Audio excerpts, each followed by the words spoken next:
Justice into the meteor shower.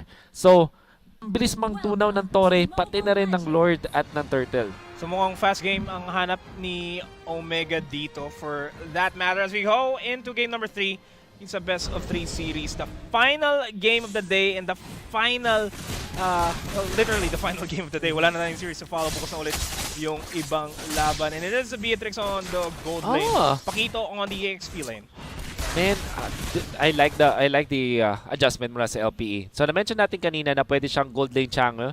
At indeed, ganun nga yung mangyayari.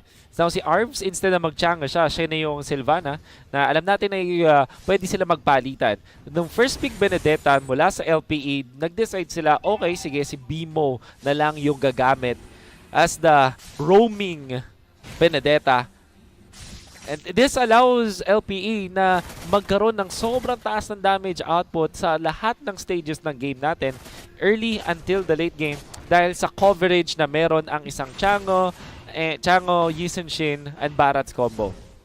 And on the side of Omega here, you said it best na Beatrix is an objective killer. Matutunan niya yung objectives. And all Toshi needs right now is to get a lot of space. And speaking of space, Bimo does not have a lot of space to move around here. Ars gets a stun onto Kenji just to keep him alive.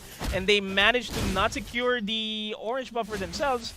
But at the same time, nobody really falls down there. Yep. Mahirapan din dito si GZ kasi may nakakabwisit na Benedetta na humahabol-habol sa kanya. If you imagine, Aspects level 4, halfway papuntang level 5 at si GZ ngayon pala magsisimula sa kanyang purple buff. Ryota, dumalo pa para lang din talaga mag-reset. It's gonna be annoying. Unlike yung previous games natin na yung Granger ay nagkaroon ng free farm sa early stages, this time, mahihirapan si GZ. Yan na si Bimo. Oh, diving into the turret, Electro final blow just to secure the kill, pero actually it was Ars that secures that for himself, and Hayes and Curtizi wants to go for a trade. It is a 1-for-2 trade in favor of Omega. Oh man, I can't imagine kung gaano kahirap ito para kay GZ. You have Sylvana na lakas manggulo, meron ka pa din na roaming Benedetta. It's gonna be difficult para sa Granger. In fact, kanina nung nag-level 4 na si Bimo sa kanyang Benedetta, meron siya ultimate. Almost level 4 pa lang siya GZ nun. Kaya hindi siya nakakontra with the Death Sonata. Kahit nasa likod siya ng kanyang second turret, kinapos pa rin. Malaki na ang difference ni Aspect, pati na rin ni GZ. And this is really looking good para sa LPE. And this is all thanks to the invades na ginagawa ng LPE dito. High impact invades that hindi nahihirapan na si GZ. Paulit rin natin sasabihin dito as Hayes flickers in towards the backlines of Ars and Jake the Dog. But here comes the meteor shower. Aspect will actually fall down there. Omega trying to fight back in this game. The electro final blow will not connect to anybody. Curtizi and Hayes will fall back. Aspect the only one going down as well as Toshi. The classic combo ng LPE. Minsan ginagamit nila yung Chang'e kay Arbs. Minsan din naman ay kay Jake the Dog, but it is the same. Imperial Justice, pati na rin Meteor Showers. Shoot na shoot. Wala nagawa yung Omega. They dealt damage gamit yung Beatrix. Nakawa sila ng isang return kill, but we'll see na masayang-masaya si Jake the Dog sa nangyayari na to dahil lamang na siya over Toshi in their matchup. And another thing to point out here, the Yizenshin pickups guarantees na alam kaagad nila kung saan pupunta si GZ. And as long as alam nila kung saan si GZ, alam nila kung saan sila iiwas, alam nila kung saan at kailan sila pwede mag-invade. As Ryota, kinain si Kenji. Kenji will be able to escape barely with his life. Okay. Hindi rin inatake ng Torre masyado si Kenji kasi mabilis na maglakad. And Kenji did not hit the Barats first. Do take note, merong mga minions are under the turret. So, medyo wasted ultimate kami from Ryota, pati na rin yung Flicker. And Omega, confident sila ngayon mag-take ng Turtle. Or should they be confident though? Yan ang tanong. Should they be? Bimo pops the electro final blow, eyeing out GZ, gets the stun up connection, and GZ will fall down. Granger is out. Glorious Pathway, defensive usage there. And semi-aggressive as well from Hayes. Will manage to secure 2 other kills onto Arbs into Aspect. It's just Jake the Dog alive in this team fight. Ryota in the backline, surrounded by 4 members. Mukhang wala siyang matatakasan. Gets 1 bite off of it to try to get the turret aggro onto Kenji. Pero ang sobrang kunat nga niya. Oh, without damage, Kenji, he knows na mahuhuli din talaga siya kaya hindi siya umatake dun sa Barats, which also meant na hindi siya yung antahan na Torre. Nice juggling from OMG from Mega Esports. Bimo? Yeah, roaming Benedetta, not much damage, but did have the execute though, pero makunat na ngayon si Kenji. And unti-unting na lumalabas yung problema ng LP dito. It is the Kenji. It's not Hajizi for that matter. It's Hayes and Kenji.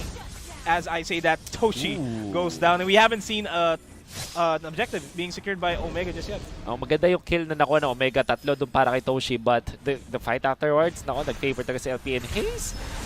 Flicker forward, okay. Commits the glorious pathway para kay Curtizi to take the kill onto Arbs, pero Jake the Dog will just have to use that meteor shower. Literally walking out of there, LPE. Parang wala naman din sila masyadong ginawa. Parang cover fire lang kami na from meteor shower, but ang daming ginamit na important resources mula sa Omega. Flicker ay isang resource. Imagine having 1 minute and 30 seconds na wala kang flicker on your tank, tapos you also committed yung yin yang overturn and the glorious pathway din. So weird na decision mula sa OMG. Weird decision making here indeed. Alam nila na they have to secure kills, pero it wasn't really effective for themselves. Na they had a good idea on the top lane, pero they weren't actually expecting a full 3-man lineup. And they weren't actually expecting 3 members from LP in that tribe brush. And that costs the, well, not actually costs the life here, but the HPs are dangerously low here for the rest of the members of LPE. Sila pa yung nadehado dun sa fight na yun. But they do manage to get the turret off of that. Are just buying a lot of time, manages to dash out. Bimo, nandiyan parang tumulong. Gets the dive in. Ryota looking for an opportunity, and Bimo's gonna be playing the prize. Commits the electro final blow a bit too early. Questionable plays for both teams. Makataas. I mean, Arms was already trying to buying a lot of time. Ang daming naubos na oras. And then Bimo tried to jump in as well. Hindi naman ganun din ka-punishing though, kasi ang kagandahan sa nakuha ng LP is nakapag-push to Barats sa may lane na yun. However, OMG having the first try at this turtle. Nakita nga lang sila with this mountain shocker. So, ang trade-off yata para sa LPE, going for the top lane turret in exchange for the turtle. And it's almost always going to be the turret here kasi LPE now has a wide open map. Kaya nilang i-take kagad yung jungle ng Omega dito. More resources out there. And Arbs, it's taken out. Thanks. Toshi might be in trouble. He is going to be in trouble, but he's relatively safe. Hayes is the one that has to be in trouble. Gets gobbled up by Ryota. And there's not a lot of positioning here for LP to really follow it through. Omega going to oblige with a kill onto Bimo. Another kill on the board for Toshi, and they are on the chase. Gets a flicker into Ryota. Ryota will get taken out, and it's this bottom lane turret na ina-eye out na Omega to even out the map. BOD now picked up by Toshi. Yung haba ng fight na yun na awkward para sa teams. Might get an exit kill kay Jake the Dog. Might, but the meteor shower is deterring them from pushing any forward. Aspect. Maganda yung pwesto. Against 4. Mountain Shocker. Beautiful damage output. Will get the kill onto Hayes. But the HPs are low. Arbs ata nagigigil siya. Oh man, ang weird and unfortunate ng turn of events for actually both teams. Flicker pero mas maganda yun. Gets the catch. Aspect looking for the wipeout, and he does get the cleanup there. The shutdown as well. Oh my god. Arms, napakagandang talon nun using the flicker. No match at all. May return kill ba? Medyo alanganin pa yung return kill na gustong mangyari ng Omega dito kasi Jake the Dog always beautiful timing on that meteor shower. Pero Toshi! Damage output way too much onto Jake the Dog in Aspect. Ryota. Unstoppable clashes, Nomad. Non-stop clashes here. Ryota and Bimo wanted to go for Kenji and or Toshi. Okay, so I was gonna say unfortunate events for Omega, tapos biglang unfortunate events para sa LPE. Para sa teams nagkakaroon ng mga brilliant plays, pero nagkakaroon din sila ng mga questionable plays. So paalitan lang din. But then again, LPE, dahil sa fact na nakuha sila ng 4 na tore, isang tore lang para sa Omega, sa kanila natin ibibigay talaga ang early stages. So like in the first 9 minutes, gonna be favoring them. And tingnan naman natin, lamang ng around 600 gold lang naman ating usage level the Granger, pero si Toshi 6.6k Ang kanya katapat, which is Jake the Dog, is just 5.7k. So, sabihin na natin hindi ganun kagandang economy na supports ng OMG, pero yung kanilang mga cores against LPE, having a good time. And we're already reaching a point na paunting-unting sumasakit na si Haji even more so, si Toshi. Yeah. And darating sa point na ang Omega, mas malakas sila sa late game dahil sa kanilang raw damage output. Sabihin na natin ang LPE, meron silang sustain. Ang pinili ni Ryota is the helmet into, double helmet eh. Sky Guardian helmet, tas Cursed helmet. So makunat talaga itong ating Barats. Come a point though na baka kulangin sila ng damage unless dumating si Jake the Dog sa critical mass kung saan kaya na niya mag-burst down using the Meteor Shower. And speaking of Meteor Shower, it is being saved out just yet kasi LPE gusto nilang kunin yung Lord. Omega does not want to give them the Lord and they're already in position to secure the Lord themselves. Medyo tug of war yung nangyayari dito sa laban natin ngayon, Wolf. Yeah, it is definitely a tug of war. 9 minutes in. Kahit sinong team dito, hindi kayang ibigay, hindi afford na ibigay yung Lord over the other team. Sobrang crucial. At tingnan mo yung burst. We were talking about this, kung gaano kabilis mang-shred ng Torre, pati na rin ng Lord ang isang Beatrix. Give him a little bit of opening lang. Nako, mabilis yan. That's why LPE are respecting this. Hindi sila nagpapapoke, pero kakasabi ko lang. Hindi nila nirespeto ang bush. And look at the damage outflow from LPE. The Mountain Shockers as well reveals the location of Omega. The Glorious Pathway will be used defensively para mabuhay sila doon. A 1-for-1 trade. Omega slowly getting back into the game. 2 mid laners, flickers committed kay Ryota. And a lot of battle spells din para sa Omega. So I think LPE are feeling confident now. Feeling very confident. Just Kenji and Haji contest this Lord. And let's take Kenji out of the equation as well. And that's a bad decision para sa Omega. Giving up yung kanilang EXP laner. Which also means, again, confident ulit ang LPE. Na-commit nila yung Meteor Shower nila with that kill. But I think that at that moment ay goods na yun para sa atin ng team. Bimo, ang ganda ng pwestuhan for scouting. At hindi rin nagpapatay. That is also an aggressive Glorious Pathway committed by Hayes, pero wala mismo nag-follow through. And that does apply the slow onto LPE, but it's not slowing them down with this team fight. Wow, LPE, the better decision making dun sa Lord area. Kinda have to think back yung Omega dito, one after another. Hindi sila ganun ka-synchronized. Bimo, back dun sa kanyang pwesto kanina. Now Curtizy, keeping his hands there. Looking for an opening. Omega will try to go for the steal. Lord will be secured by LPE. And with that being said, the Meteor Shower will be committed as well to deter Omega from looking for a fight. And yes, Haji is down. That's one burst damage out of the equation for Omega. Simple mathematics yung LPE. 4 versus 5 yung fight around the Lord area. Hindi nga actually naging 4v5 kasi yung ibang members pa ng Omega ay hindi handa nung tinry na gumawa ng play ng ibang members ng Omega. Bimo, napakaganda nung pwestuhan around doon sa Kramer area, doon sa may top lane. Makita nyo yung parang beetle na jungle creep. 2 beses siyang nandun at hindi man siya nakakuha ng kahit anong stun or initiation.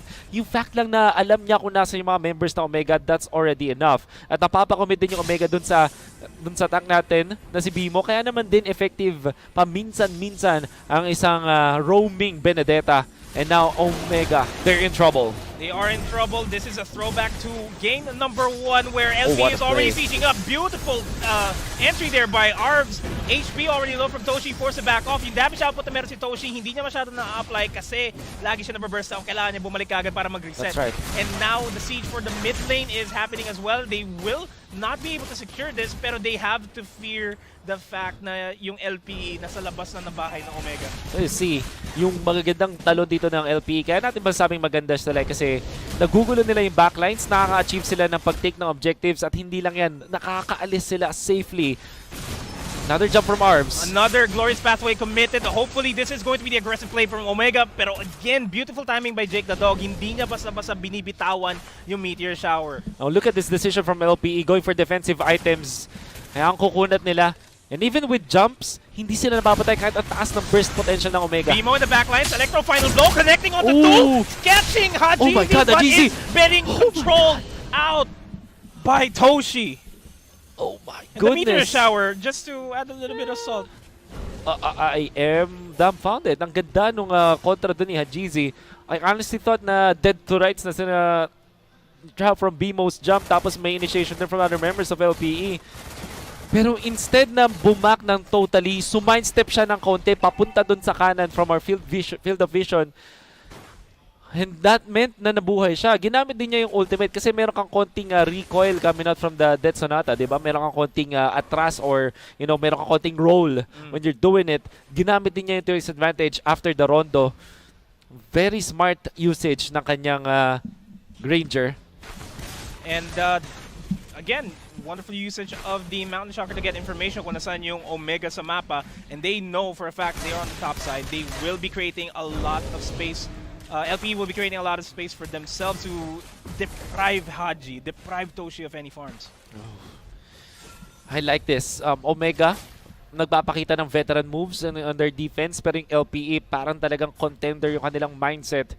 Especially with how they are performing yung pwestuhan dito ni Bimo, makikita mo na maganda talaga yung communication ng LPE as a team kasi bawat galaw nila ay may parang plano before it happens. And now they're in control.